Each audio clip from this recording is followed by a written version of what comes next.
Full disclosure, I'm Robin Farzad. It's either going too far or not far enough. We've lost that moment when America could lead for good purposes in the world and others would follow. So about that North Korea summit, and will we scrap the Iran deal? Do we have any remaining leverage in Syria? Just some of the many pressing questions I'll ask veteran diplomat Jamie Rubin. So do stay with us. Full disclosure is sponsored by Elwood Thompson's Coming Now. It's happening as I say this to the Richmond Institute for Contemporary Art, the ICA at VCU, that gorgeous, gorgeous property on the corner of Belvedere and Broad Streets that's getting all sorts of national press. Just read about this shiny, gleaming facility in the Wall Street Journal. You can come and see Elwood's at the ICA where they'll serve up raw juice, fresh smoothies, Blanchard's, coffee, tea, beer, wine, cider, breakfast, sandwiches, and even vegan wraps. Open Tuesday through Sunday from 8 a.m. to 6 p.m. And of course, my home away from home, the Elwood Thompsons, where it all started at the corner of Elwood and Thompson Streets, hence the name, and at elwoodthompsons.com. Joining me from NPR's Washington, D.C. mothership is Jamie Rubin, who served as chief spokesman for the State Department from 1997 to 2000. He was top policy advisor to State Secretary Madeleine Albright and served as special negotiator during the Kosovo War. You've seen his byline everywhere, the New York Times, I believe the Washington Post, most recently in Politico. How are you, sir? I'm doing very well here in the new Washington, D.C. Well, you're not far from Foggy Bottom, your old stomping grounds in the State Department.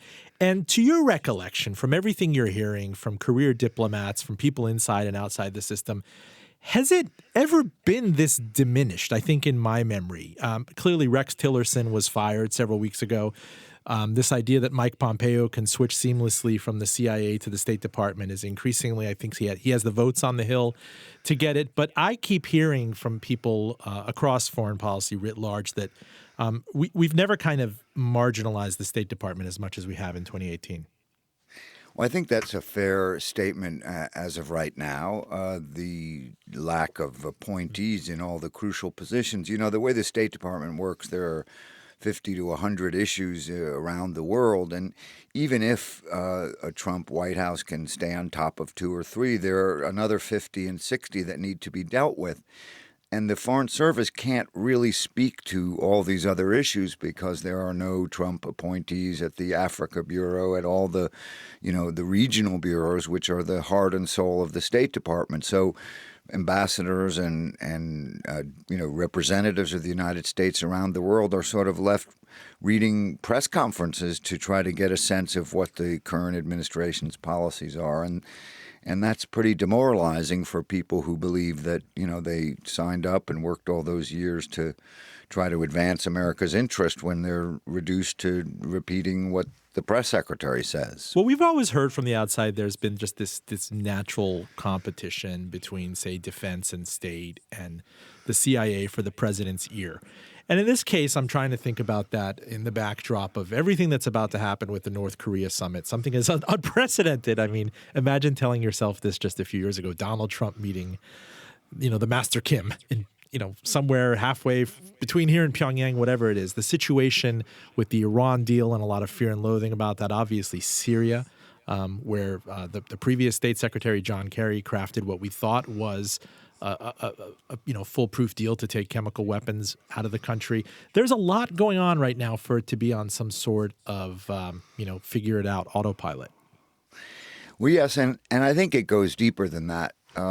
For better or worse, the people around the current president are, by and large, come from what I would call the military community. Either they are former generals like the chief of staff or the secretary of defense, or they're the real generals who continue to play an important role in our foreign affairs.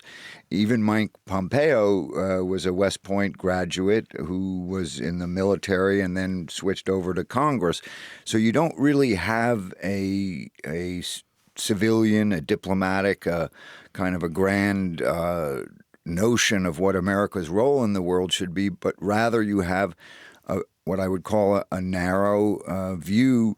The military is a great institution, and I'm by no means diminishing it, but they really serve one tool of our foreign policy, the use of force. And if they're not going to use force, they would say no. So you have a kind of a yes-no foreign policy where the military is playing such a crucial role, and all the other tools of our foreign affairs are now not in the hands of professionals, in the hands of people who've thought this way over the years.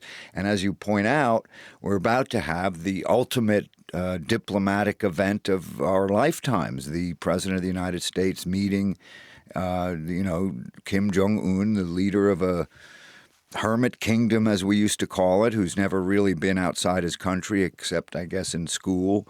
And the idea of negotiating the end of the Korean War is now on the table, an armistice, the denuclearization of the peninsula. These are things that take into account China's interests, Russia's interests, South Korea, North Korea, obviously the United States, Japan. These are big, big, big geopolitical questions. And what I worry about is that we have not the tools for the president to get all the best possible advice going in. Whether or not he listens is, of course, a whole nother question.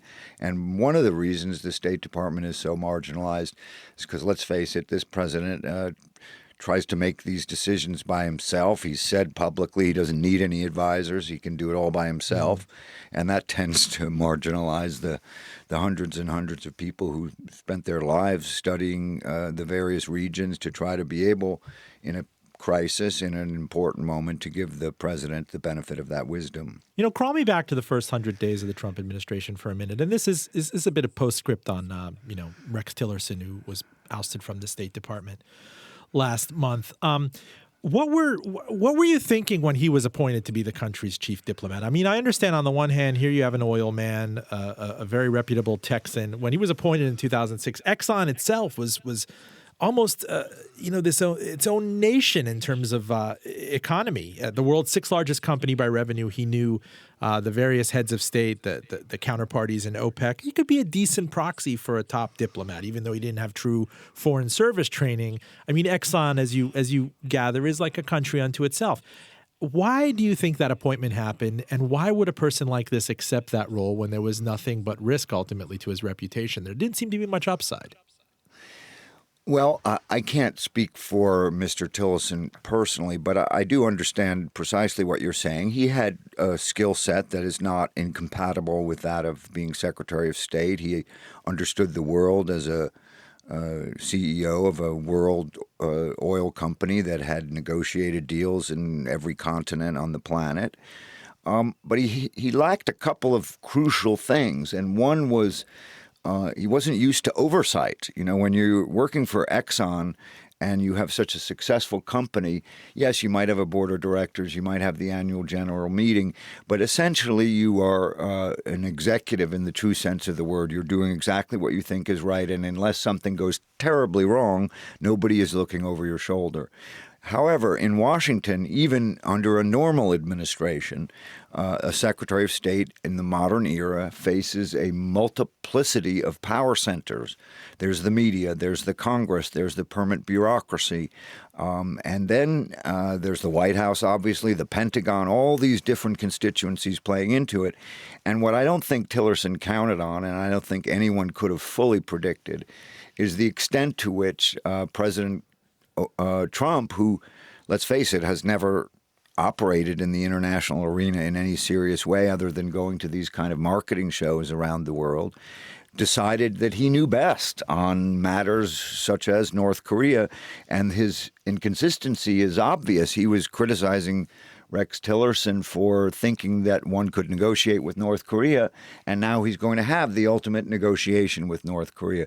So I don't think Tillerson was prepared to have someone undercutting him in that way, and then being a strong-willed, successful executive, I don't think he expected to have the president undercutting him and to be so dismissive of him. As it turned out, Tillerson wasn't really suited to be number 2 and or number 4 or number 5, depending on how you count it, because of President Trump's respect for the Secretary of Defense and some of the other figures.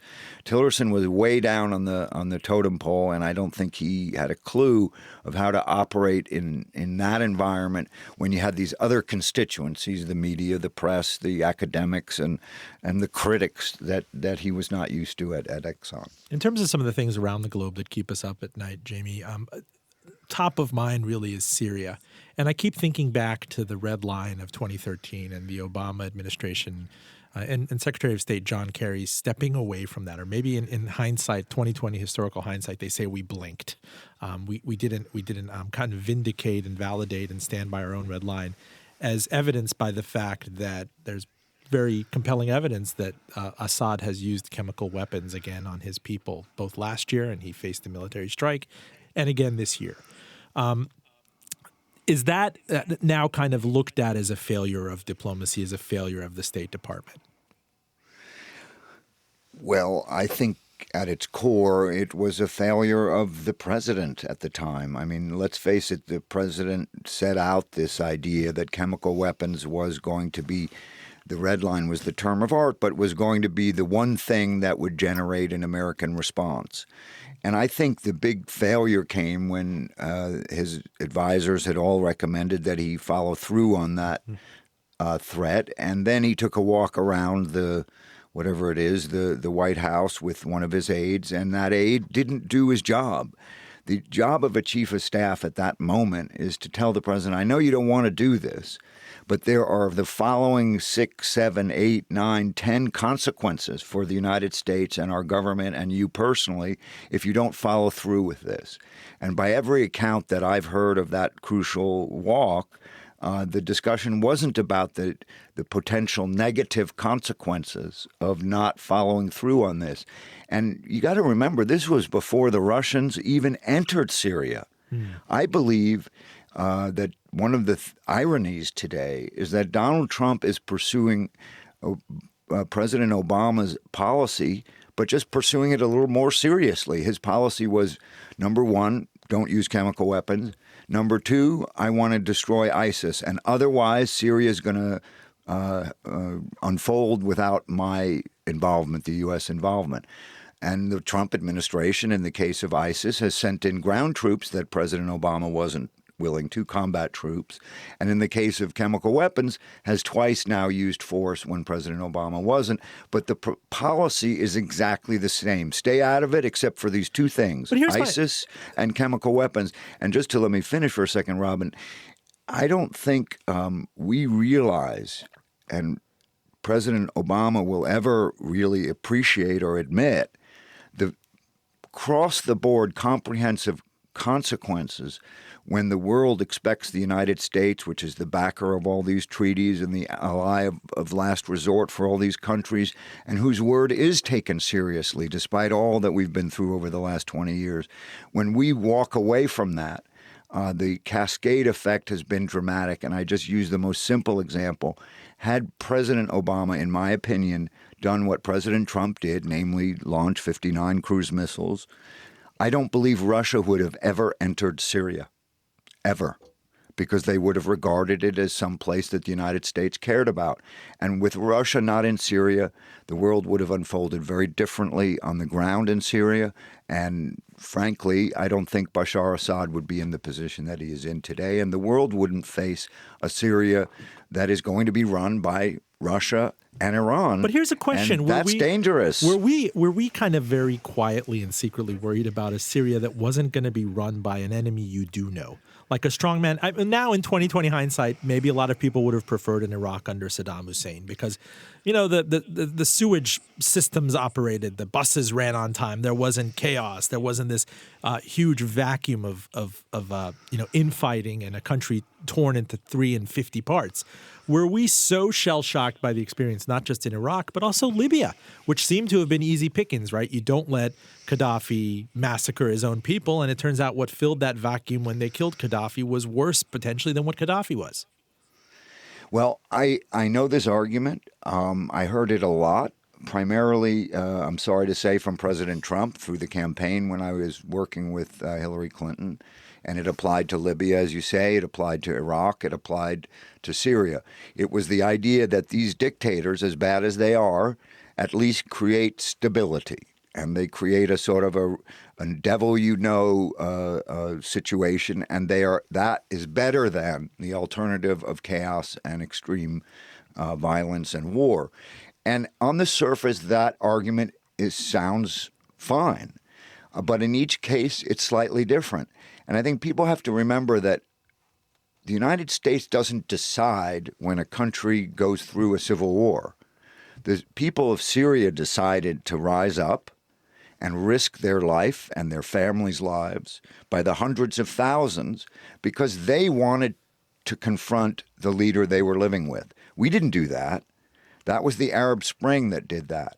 Now, having that start, I don't think it's conceivable in the case of Libya or the case of Syria that we would respond by saying, well, we understand the feelings of all these hundreds of thousands of people who want freedom and basic rights, but it's probably going to be better off if the dictator stays in power. It's inconceivable the United States could take that view.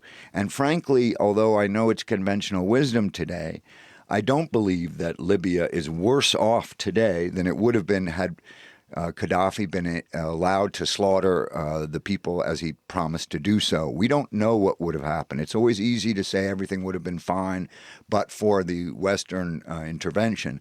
Frankly, my concern about that was always, why would the United States intervene in this crazy idea called, I think it was called leading from behind, where we would let the British and the French do it and we just stand back and give them a few extra weapons? Well, that was the problem. The United States is not a very good leader from behind, and the British and the French weren't very good leaders from the front. Had the United States been involved, I strongly believe there would have been a diplomatic follow-up. The rebels would have been more willing to contemplate peacekeeping forces or United Nations activity, and maybe the chaos wouldn't have been there.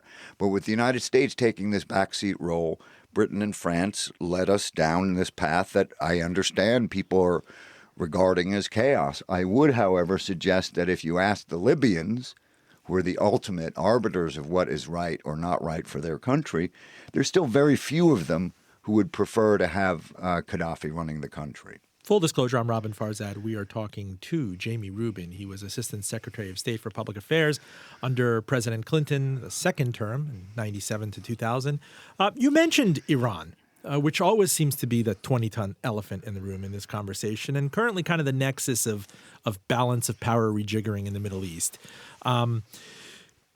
Iran, if you asked me, and I was in Manhattan in 2003, and the build-up to the Iraq War and everything that was happening in Afghanistan, the conventional wisdom back then was that Tehran, the revolutionary regime, would not be able to survive Saddam being taken out on one side and the Taliban regime in Afghanistan being taken out. It was just a matter of time until the Iranian street or somebody rose and that kind of wave swept that geostrategically critical country in the middle. You fast forward 15 years later, and in fact, its sphere of influence has been greatly increased. It's no secret that they love having the regime that they do now in Iraq, which is a Shia regime that's more sympathetic to Tehran. They have a clear sphere of influence in Syria, where the IRGC and Solem Qassemani were critical in kind of holding back the rebels and ISIS. How do you look at Iran right now? As is it a preferable enemy? Is it one that maybe the Obama administration took a bet and said that we're better off negotiating with them and offering them a carrot than a stick? Yeah, it's a very important question because right now President Trump basically faces a choice. If he pursues the path he's been taking about Syria, he will be ceding to the Iranian government and the military officials you mentioned, Soleimani, the Quds Force, the IRGC, the most extremist elements of the Iranian government. And remember, as you know well, there are many different strains of government in Iran. The military is part of the most extreme, most aggressive part of the government. They now have essentially a free rein from the Mediterranean all the way to the Persian Gulf. They have Hezbollah in Lebanon. They have Bashar Assad and all of the bases that you mentioned in Syria. They have a friendly government in Iraq, and then they have obviously Iran. You take just a simple pencil on any map by anyone, and you see that something profound has changed in the Middle East, and the big winner is the Iranian government.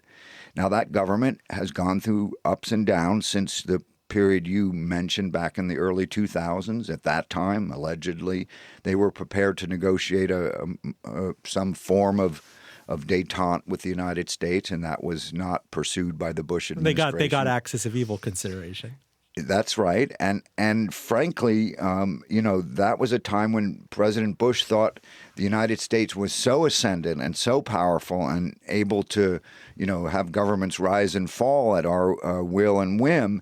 And that was the moment when we vastly overstated not our power so much as our willingness to engage abroad. President Bush took the United States far beyond what its people were willing to do abroad in the Iraq War. And but Jamie, engage with who in Tehran? You always know that you're dealing with a multi-headed animal over there. There's always, there was Khatami during your time in the Clinton administration, and people talk about this new grand détente in 97 and 98, and there was the Ahmadinejad years, and now Rouhani, but these guys are all trumped, pardon the expression, by the supreme leader, and you get 50 kind of different voices emanating from Tehran. And of course, everybody wants to throw out the, Bill Kristol-like platitudes of, we have to support the Iranian people and tell them we're on our side, but to what end?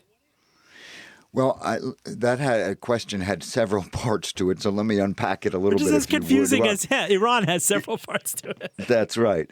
I think we learned that in the joint agreement with Iran between the Western powers, the United States and Iran, that it is possible to negotiate with the Iranian government, that when they are united, when they're agreed on a course of action, in this case, giving up their nuclear enrichment program. Remember, right now they have put enriched uranium under seal. They have destroyed facilities. They have reduced the operation of their centrifuges in a dramatic way, cutting back dramatically the program that we were worried about just a few years ago.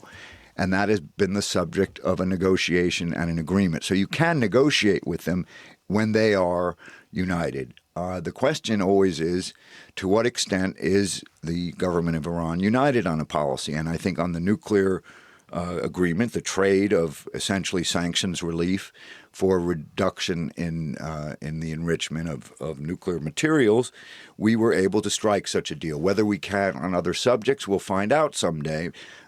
President Trump would love us to be able to tell them what to do when it comes to missiles and their operations in Syria and Lebanon, et cetera.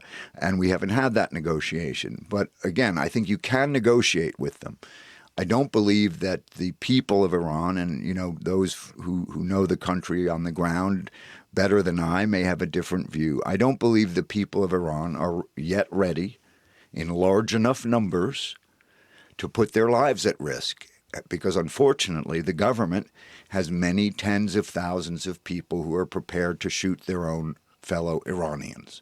And that's what all of these revolutions in the region have shown us. There's some horrific calculation between the number of people willing to go out on the street and put their lives at risk and the number of people in a regime in power that are willing to shoot them. And when it was the case like Egypt, there were very, very few Egyptian military at the time, in the Tahrir Square example, who were prepared to shoot their fellow Egyptians, and Mubarak fell. In the case of Syria, you had the opposite, where there were hundreds of thousands of people willing to put their lives at risk in Syria, but unfortunately we had an army full of the Syrian military, aided by Iran and aided by Russia, that were prepared to shoot their own citizens. Right now, I think the Iranian people have not made a decision to come up in the sufficient millions you would need because of the large number of Iranian security forces who are prepared to shoot their own citizens. So those who talk about revolution there, I don't think are serious. I don't think that's a serious prospect today. Down the road, who knows? But in the meantime, there is a government to negotiate with. The question is whether they're willing to make a deal with us. And right now, they're in the ascendancy.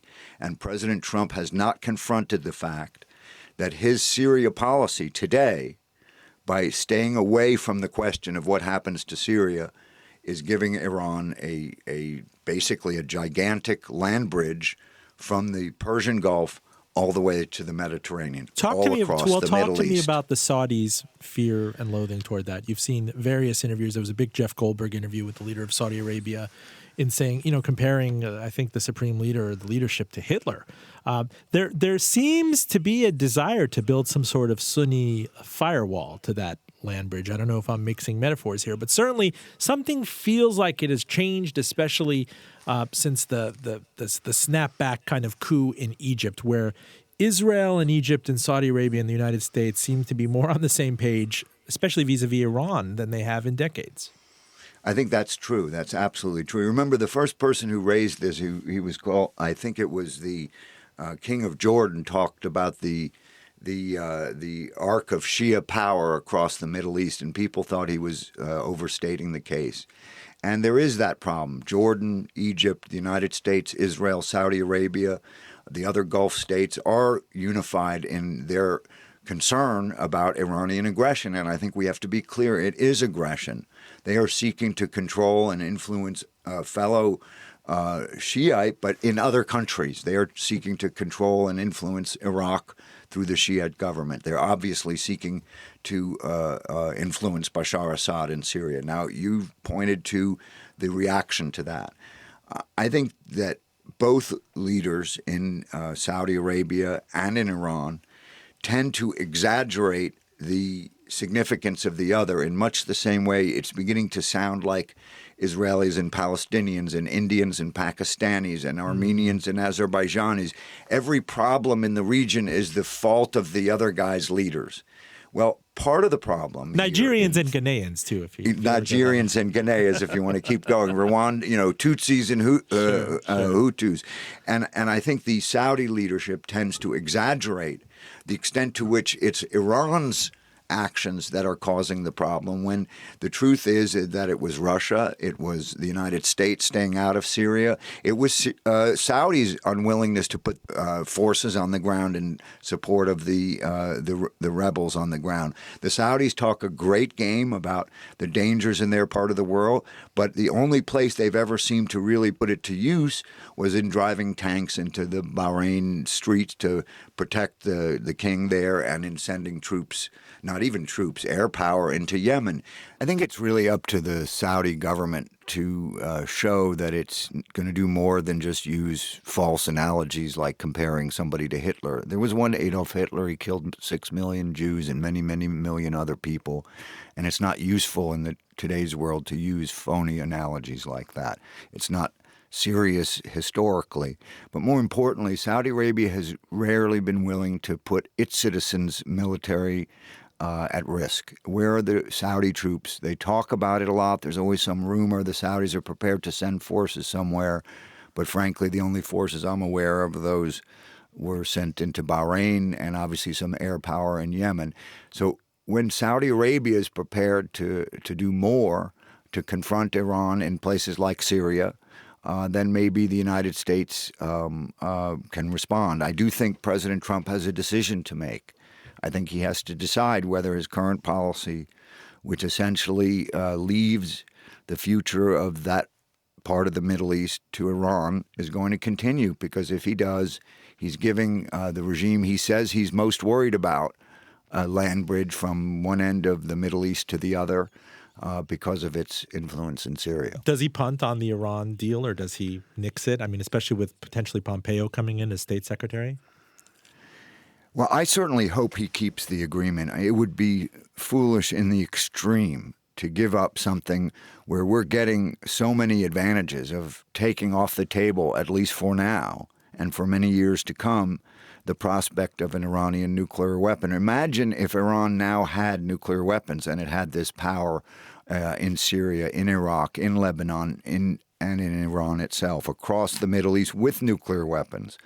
That's what we're facing if President Trump pulls out of the agreement. Iran will restart its enrichment program potentially and again be on the verge of having a nuclear weapon. Why would we do that just because he thinks he could get a better deal? He hasn't shown a great ability to get a better deal in any of these cases we've heard we're going to get a better deal. I've heard that over and over again, and I'm worried that our national security, the national security of our allies in the region, including Saudi Arabia, including Israel, everybody talks about what a great negotiator they're going to be, whether it's Trump or the Saudis or the Israelis. They all imagine they could have gotten some greater deal with the Iranian government, and I don't see it. The Europeans don't see it. We're going to have the German and French leaders coming to Washington. I just hope they are persuasive with President Trump, because if we pull out of that agreement, it will be one of the great diplomatic blunders of the modern era. Full disclosure, I'm Robin Farzad. You're listening to Jamie Rubin. He was former chief spokesman at the State Department under the Clinton administration between 1997 and 2000. Before we get into North Korea, and I really like the byline you had in Politico recently, can Trump handle Kim Jong-un? Very provocative story, and it's top of mind right now. I do want to ask you, in light of the things we talked about, especially in Syria with the chemical weapons response, what happened to multilateralism? What happened to this idea that it's not just the United States that should be expected to strike, but that when things bordering, on genocide happen, that there has to be a coordinated international response? Well, you're asking a very, very important question. And it's like a meaning of life question, because, the UN, does anyone really take the United Nations seriously anymore?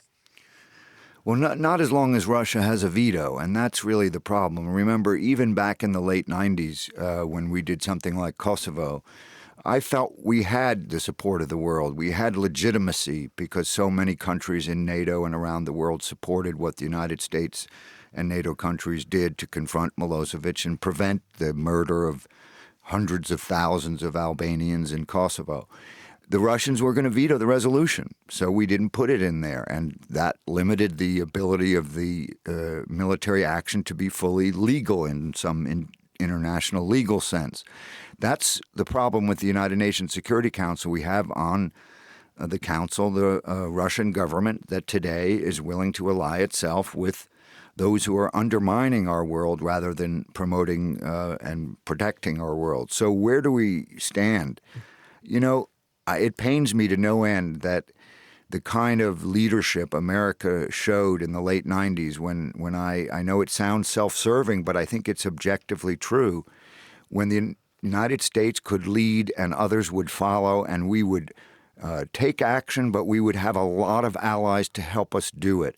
I think we lost that for many reasons, but certainly at the mega level, we lost it because President Bush pursued a unilateralist policy, which imagined that everything could be done by the United States alone, and we learned in Iraq that that wasn't true.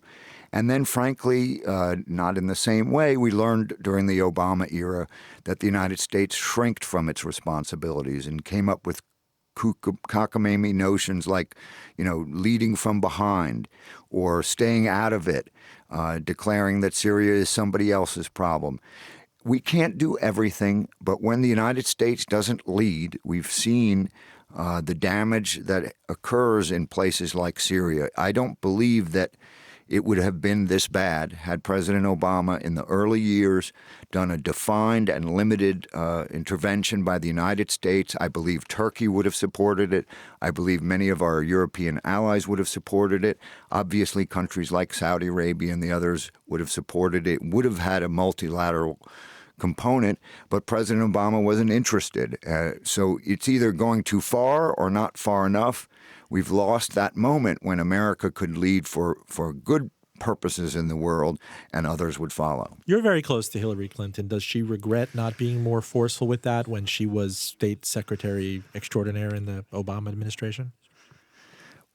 Well, I have never put the question to her quite that way, but I understand what you're asking. And the only thing I would say to that is that, it's very, very rare in the national security decision-making process, although it's quite common under President Trump. It used to be rare to have a president overrule his entire team. And there was one of the issues was Syria, when Hillary Clinton and David Petraeus at the CIA had developed a plan to assist the Syrian rebels. And the entire team, Leon Panetta at the Pentagon, the Joint Chiefs of Staff, the Secretary of State, the National Security Advisor possibly may have stood aside, I'm not sure. But the entire team was in favor of it. And President Obama rejected it. So does she wish she could have done more? Does she wish the United States had done more? I'm sure she wishes the United States had done more. I certainly wish the United States had done more. But we need to remember that we are where we are, and we all need to ask the question of staying out of it as much as everybody wants to, as easy as that sounds and as sensible as it sounds. Would that be worse than a limited involvement that prevented Iran and Russia from ruling the roost in Syria and thus ruling the roost across the Middle East? I think that would be far worse. And Jamie, in taking me to the situation with North Korea here, I have to paraphrase the talking heads, and you may ask yourself, well, how did we get here? Donald Trump and this grand summit. I don't know if it's Reykjavik. I don't know if it's, the global historic thing that our grandchildren will be reading about in 60, 70 years. But for better or for worse, he's going to be meeting with the leader of North Korea, the hermit nation.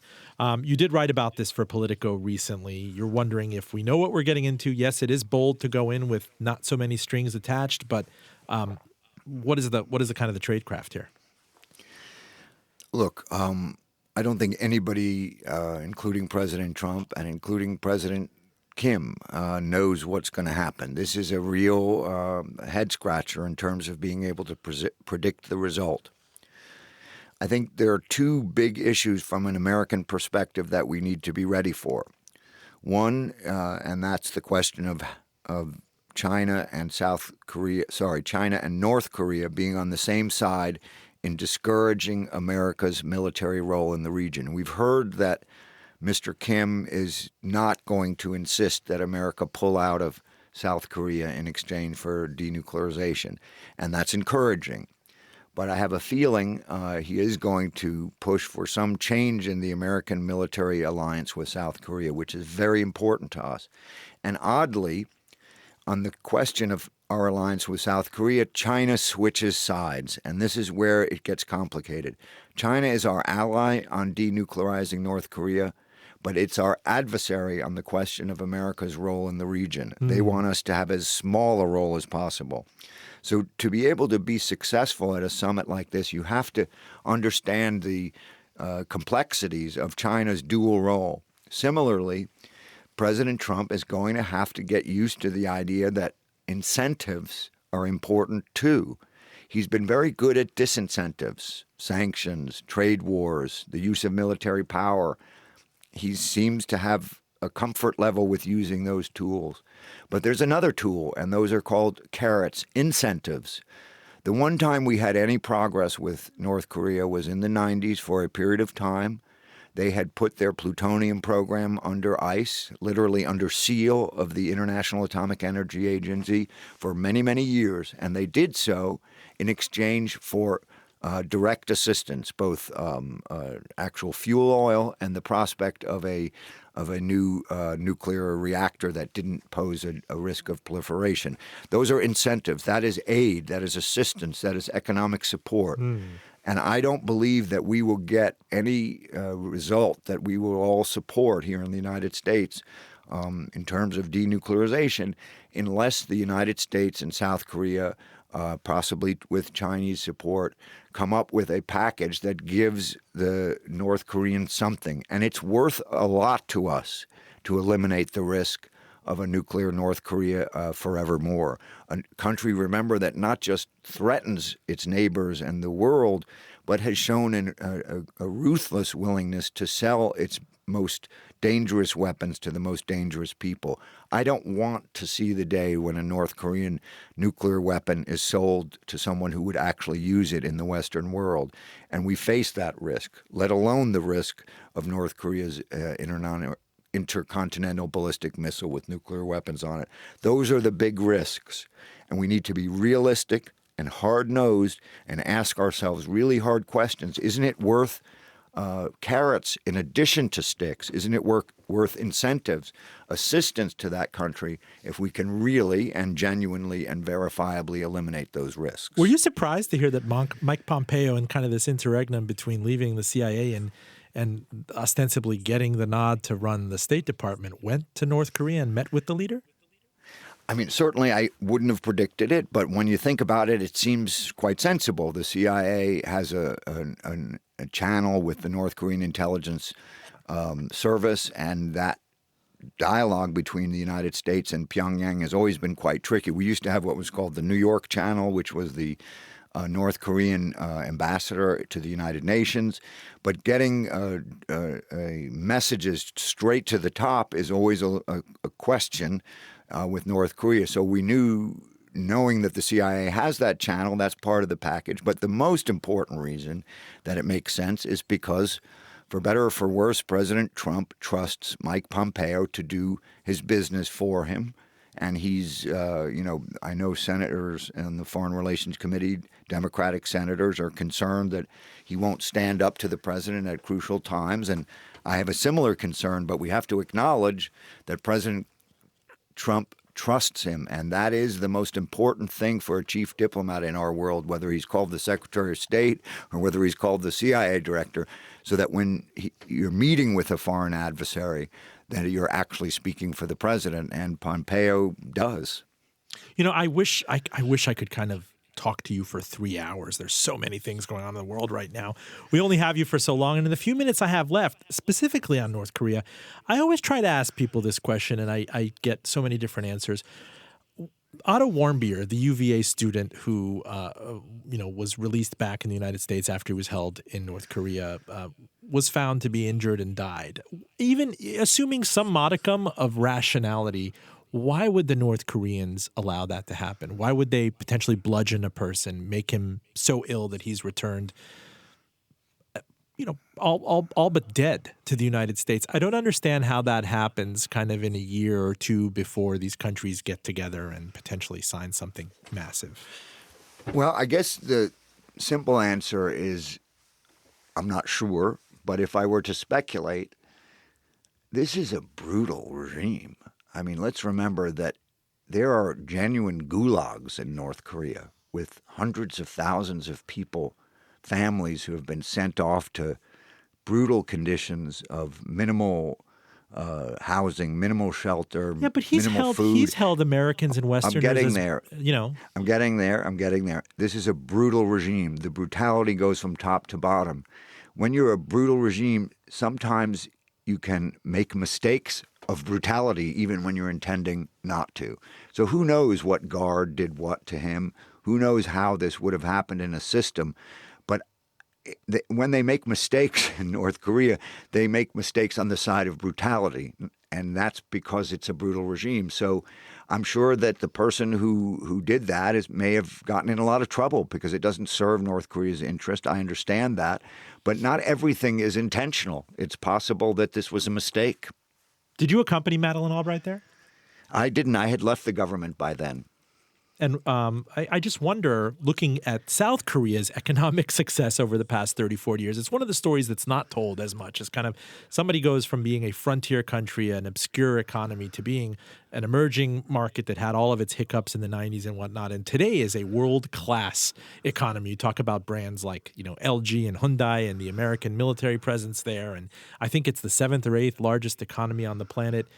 In closing, is there any hope that these Koreas unite in this century and reunite? And how would that begin to be done? It must be so unwieldy, much more so than West Germany and East Germany. Yes, I think you're right to use the German model as a starting off point. I don't think people expected the Berlin Wall to fall when it did, and they certainly wouldn't have predicted how smoothly the two countries united, and successfully they've united to the point that very quickly Germany became one country and a world power. I don't expect, even if in the best possible circumstances, that it would be possible for that to happen in between South and North. And I think part of the reason is that North Korea really is isolated in a way that East Germany never was. And so we really don't know what's going on in that place. We have a lot of indicators. People come in and out, and they give you a shard of information about what it's like in the capital. But I'm talking about broadly across the country. We don't really know how bad it is, and I suspect it's worse than we can possibly imagine, really. And so I don't see that happening smoothly. I think if it's going to happen, I'm sorry to say I think it's more likely to happen in some, that is unification, in some chaotic way in the face of some regime altering event in the North, as opposed to a negotiation between the president of South Korea and Mr. Kim that yields some unification. I just don't see those two regimes melding into one. It doesn't seem possible to me. Close us out. What should we be reading? What should our listeners be following up on that you think might get short shrifted? I ask every guest this. Well, I don't think it's so much of a topic that isn't discussed. I think it's a topic that we haven't figured out how to talk about and think about, and that is Russia. I think partisanship has made it very, very hard to talk about Russia realistically. I think everyone has gotten all focused on the story of the 2016 elections. I think it's been very, very hard for people to absorb the changing policies of Russia across the board. And I think if we were to sit down and talk about Russia's policies without respect to the 2016 election and what they did or didn't do, and just look at the specifics of the assassinations, the invasions of other countries, the cyber attacks, the fact that that progress within Russia towards economic prosperity and integration with the world is not now seen by the true powers inside that regime as something important. They don't care about that anymore. They have a different mindset. And I think we haven't come to grips with the extent to which Putin and Putinism and all the people that support him have changed Russia to the detriment. We know what communist Russia was. We don't know how to think about Putin's Russia and its role in our world and how to deal with it, because we haven't really changed things that much in the West since Putin has posed this threat. Maybe we're spending a few percentage points more across the board, but we haven't taken into account the extent to which Putin's Russia threatens our world, and what are we going to do about it? We're just not confronting that. Jamie Rubin, Assistant Secretary of State for Public Affairs under President Clinton. I cannot thank you enough. It's been such a joy, and I do hope you'll come back on, whether in London, New York. I know you're all over the planet at all times. Thank you very much, Robin. I've enjoyed it too. Full disclosure, our engineer is John Valentine. Listen to us on NPR One and on iTunes at fulldradio.com. You can message me as well about sponsoring. We are bilateral conciliatories, high commissioners to quality listening, week in, week out. I'm Robin Farzad, back with you next week.